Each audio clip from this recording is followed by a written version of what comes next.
Ooh, I think this is part deuce. I got cut off of What Is Your Poo Telling You by the renowned Josh Richmond and Anish Seth with illustrations by Peter Arkle. These illustrations that Peter Arkle has made are, I mean, they are one of a kind. They are preschool-esque is about the only words that come to mind. But we've made it to the sneak attack, the ambush poo, the chocolate surprise, the deuce is loose, or my all-time favorite word, the shart, the shart, the shart, the shart. Need I say more? Regardless of our readiness to come clean when we've all gambled and lost in the sinister game of shooting craps. We look for a lucky 7, but alas, roll snake eyes. It usually starts with the uncomfortable sensation of intestinal rumblings and gaseous bloating. You're like, oh God, I feel like I'm dropping one on deck. Not too sure what's happening here. If I just kind of have a little stomach ache or did I eat too much? I don't know. Then you're like, oh, this is a fart. I'm almost certain this is a fart. This cannot be a shit because I know my body and I don't feel the pressure of a shit. I feel the pressure of gas. And that's when you take all your money and you go all in on the fart. Nothing on the shit. And you hope for the best. But it doesn't work out as planned. The gas to excrement ratio has gone awry. What you thought was just a primetime fart has now turned into one of the worst experiences of your life.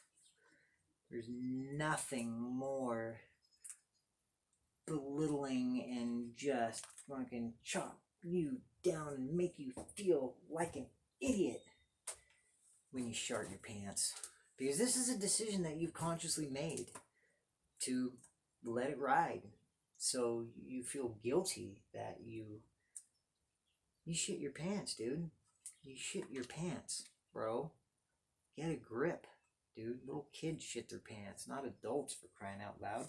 But I can tell you almost everyone I know who has been honest with me has had some sort of a shart experience in their life. Be them boy or girl, man or woman, and all the pronouns in between. Everyone's had a little shart or a little deuce is loose, the ambush poo, and it is horrendous.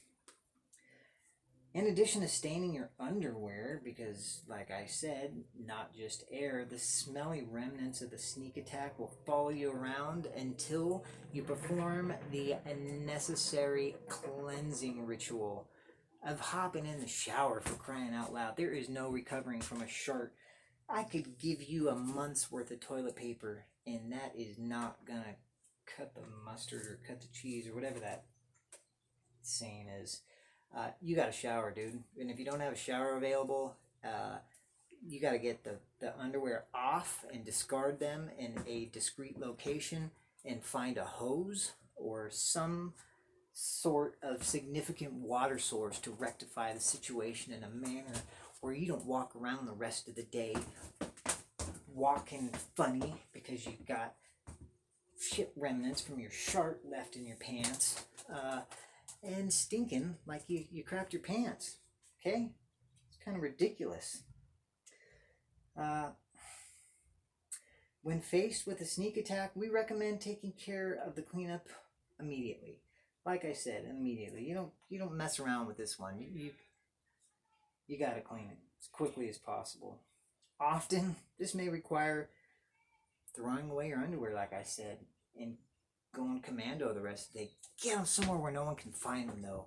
God, there's nothing worse than somebody finding your shart underwear, you know? Jesus Christ, that'll make you feel like a total idiot. You've got to take those to the neighbor's trash can, walk them to the dumpster in a leftover grocery bag. Get those out of the vicinity of where you can be accused or actually found guilty of sharding your pants.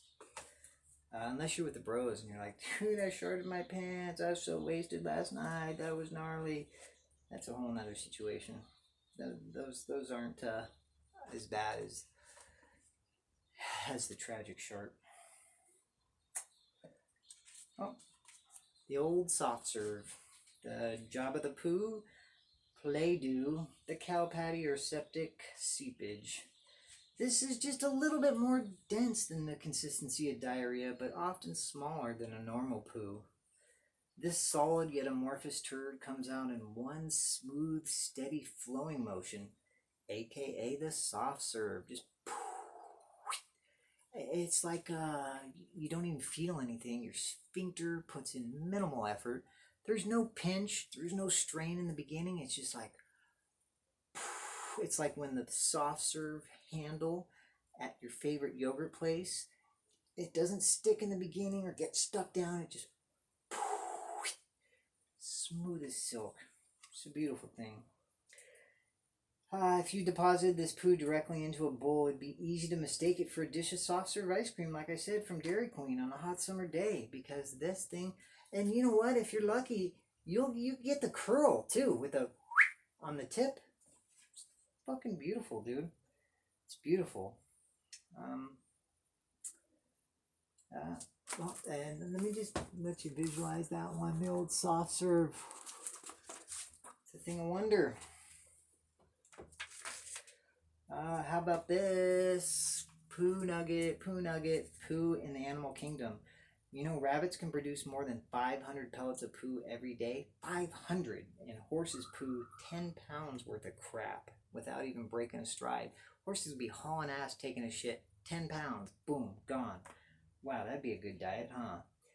Geese poo on average once every 12 minutes? That's a problem, I think. The geese need to go to the geese doctor and figure out why the hell they're pooing every 12 minutes. Because if humans could poo, what did it say, 3 times a week is still considered average, then that goose has got major issues. Bears don't poo at all when hibernating. They just suck that shit in for months on end. Their body creates an internal plug. They plug that sucker up. It's made of old, dried up feces and hair that prevents them from pooing while they're sleeping. Because there's nothing worse than waking up from a nice long winter hibernation to be covered in your own shit. That's horrible. That's absolutely horrible. Oh, we got the acronym, the DADS. Revenge of the Poo. The morning after the poo of shame or the bud mud. The ADADS is a day after drinking stool. Anyone familiar with having one too many of the old alcoholic beverages knows that there will be repercussions to pay when that butt hits the toilet. And usually it's not immediately. It's right when the hangover is just primo, so that you don't even want to take a normal poo, much less a dad's poo. Sucks. So whether your personal hangover cure is a greasy meal, a milkshake, a Bloody Mary, or a family elixir, your body needs to purge itself of all the toxins that you just indulged in the day before. So a dad's often comes in a semi-solid state. It's kind of like a third state of matter. It's not liquid, it's not solid, it's semi-solid. And sometimes, well, I'd say most of the time, it's accompanied by intestinal discomfort. And the most notable trait of the dads is the tread mark left on the toilet bowl after you flush. You get a streaker on this sucker too. It's like you get 2 for the price of 1. You know, sucks. And you're not dealing with that streaker when you're hungover. You're just like, fuck it, I don't care who sees that thing. Yeah, I did it. What are you gonna say about it? And the more you drank the night before, the more dads you need to eliminate to start feeling better. So there is a clear correlation between the number of dad's poos you have and feeling better. More dad's poos, more better. More dad's poos, more better. More dad's poo, more better. So it's like a vicious cycle, but you gotta get it over with. So you might as well sit down and start going to town. Quick little note. Hangovers. Darker spirits like tequila, brandy, and wine are more likely to cause hangovers than lighter ones like rum, gin, and vodka. I'll tell you what, everything that's listed there gives me a hangover, period. There's no alcohol that does not give me a fucking violent hangover. Treatment for hangovers include rehydration, vitamin B6, possibly medicines that decreased prostaglandin production like ibuprofen, yada yada yada, bada bada bada. Ooh, this one's kind of exciting. The Green Goblin, the seaweed stool. The Green Goblin, thankfully rare, is an explosione of foul-smelling diarrhea that's characterized by its viridian hue. The green can vary, some bright green, some not so bright green. And although various foods can lead to a normal poo with a greenish tint, this bowel movement is definitively not a normal. It tends to be blackish green in appearance. It makes it seem like you're viewing it through night vision goggles or something like that. You're like, oh my god, do I have my night vision goggles on again, or is that a green goblin I see in the toilet? Although distinguishing this poo from more benign green poos is its liquid form and associated symptoms of fever and abdominal pain. More often than not, this poo transformation occurs following a course of antibiotics for a tooth abscess or sinus infection. So it's the old 1-2s you get from having a bad tooth or something like that. Food for thought right here. Did you know they do stool transplants? So if you have been diagnosed with a GI tract condition where the host bacteria that we all have in our GI tract is somehow compromised, and you don't have the healthy strains necessary in order to have proper functioning of your GI tract, what doctors will do is the first doctor that proposed this was fucking ballsy. They will extract poo from a healthy individual and test it, make sure it has all the healthy and normal organisms present, and they'll take that poo and shove it right up your ass because your poo is not good enough, god damn it. So I'm going to take poo from a stranger and I'm going to shove it up your ass because your poo is not good enough, Eric, okay? Okay, so what I'm going to need you to do is I'm going to shove foreign turds up your butt, and then you can shit them along with your shitty shit that I don't even want to see. It's so pathetic. And if you want to show me a shit, you show me the shit I shoved up your ass from your neighbor. Because that's a shit I'm willing to see. Not this shit you're trying to pass off as shit. God damn it. The snake. The curly fry, the long thin line, the fettuccine feces, or I just call it the rope. The rope. The snake is a thin and windy defecation that can contort itself into a variety of different shapes and sizes. Some snakes wrap around the bottom of the toilet bowl clockwise. Others go against the grain counterclockwise. Some have an amazing feature counterclockwise, clockwise, cross formation. A little bit side bowl action, side bowl left, side bowl right, counterclockwise, clockwise. And if you're lucky, you get a little end in the rope. Maybe even get a knot or two in there. Who knows? Boom. And there is the rare pretzel. Some people can actually form a pretzel. If you could do that on demand, if you could be like, hey dude, check this out. I got a party trick for you. I'm going to take a shit and it's going to be in the form of a Bavarian pretzel. I'd pay to see that, to be perfectly honest, and I hate shit, but if you can do that on call, then bravo. That is an asset if you're on my team. Regardless of the final form, snakes seem to go on forever as they leave your rectum. It's like I call it the never-ending poo. But snakes never leave you with that same feeling of accomplishment as poos of a wider diameter. There's something about the pathetic girth of the old rope poo that just doesn't make you feel accomplished after it's all said and done. Now, the length is bravo, but the girth, you just don't, you get up and you cannot give it a round of applause despite its overall length. Because if it does not have the associated girth with the length, then sit down. Nobody's going to applaud that poo. Spaghetti poo, fun fact. When is a poo not really a poo? Well, the passage of this noodle-like strand may at first seem to be particularly slender thread of stool, but upon closer inspection, however, it'll reveal that this poo imitator is in fact a parasite. Oh, I haven't pre-read this. This is horrible.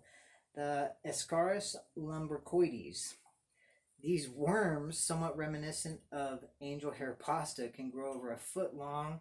They reside in the small intestine for years and years and may only come to the attention of the person containing that worm when they take a shit and realize that that is not spaghetti coming out of their ass, but it's a 2-foot long worm.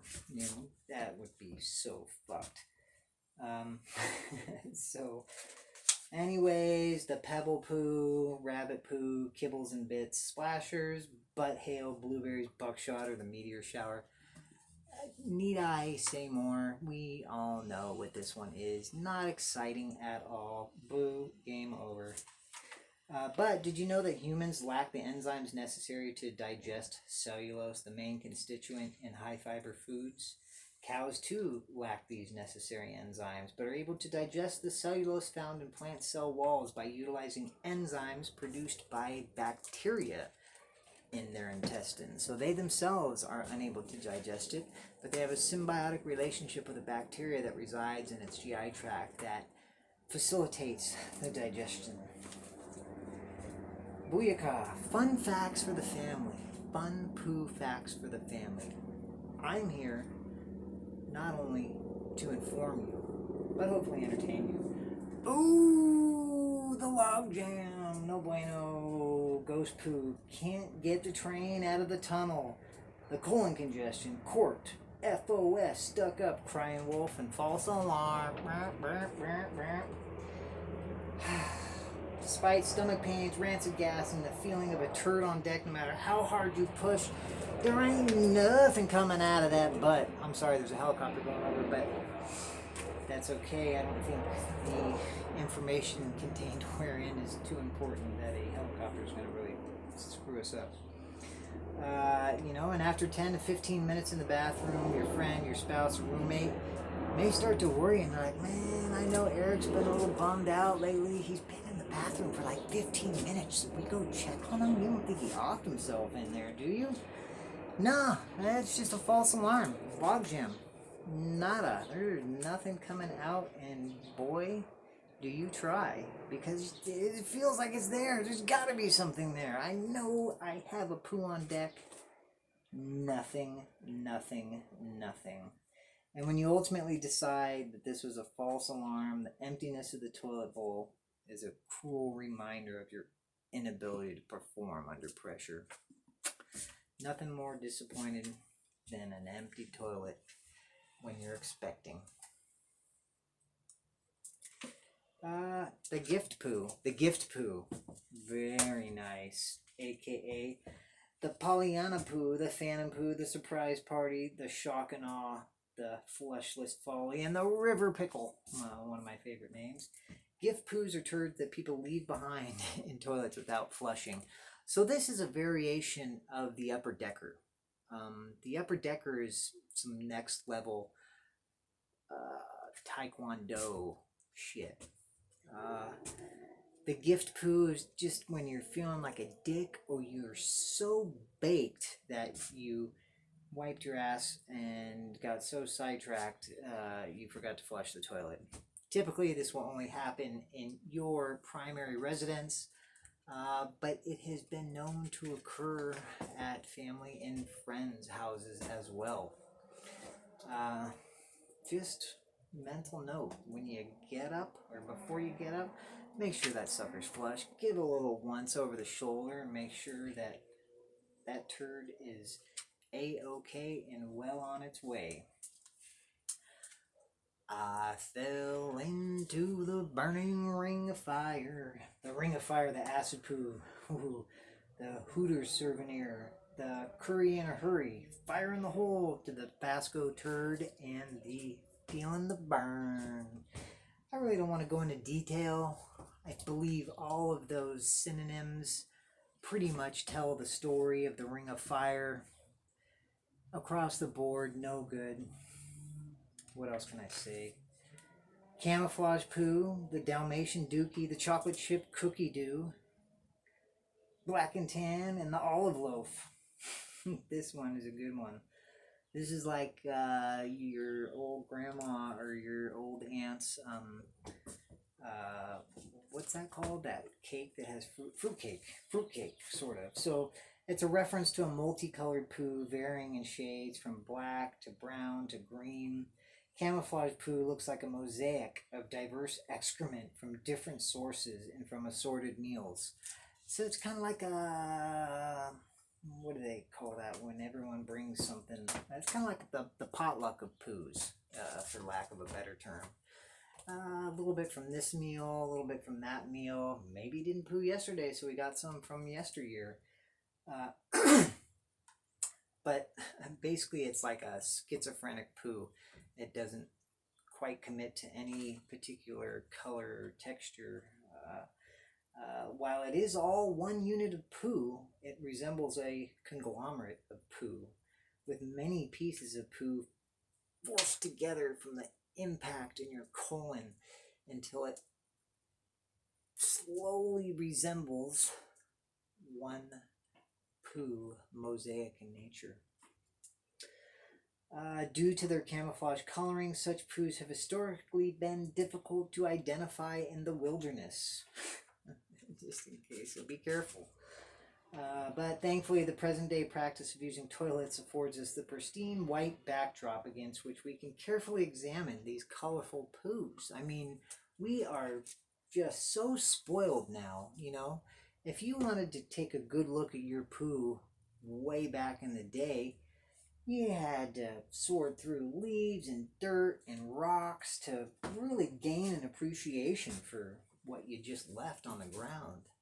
Nowadays, you know, the advent of toilets and, you know, seeing as we're spoiled as can be these days, we have that pristine white backdrop, so there is no misidentifying the fantastic colors of a camouflage poo.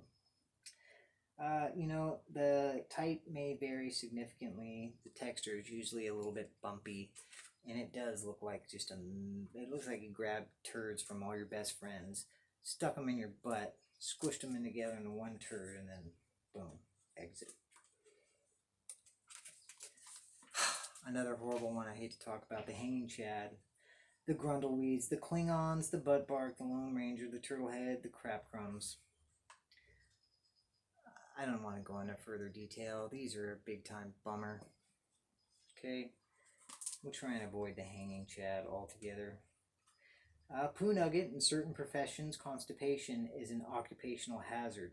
Most common among truck drivers and those in the armed forces, the inability to have regular bowel movements is the result of years of having to hold it in.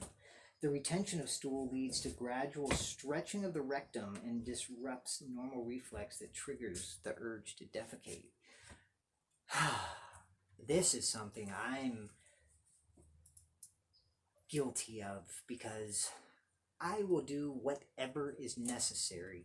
I mean, whatever is necessary to only poo at my house and nowhere else. I can't even tell you the last time I shit somewhere else, to be perfectly honest. Well, it was actually Mammoth Mountain over Christmas, and then before that, it's been a while.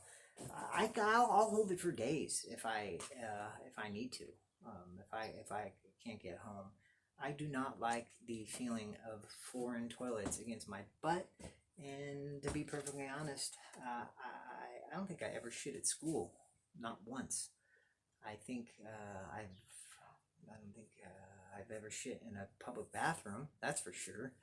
I think I'd rather shit in my backyard before I'd use a public bathroom.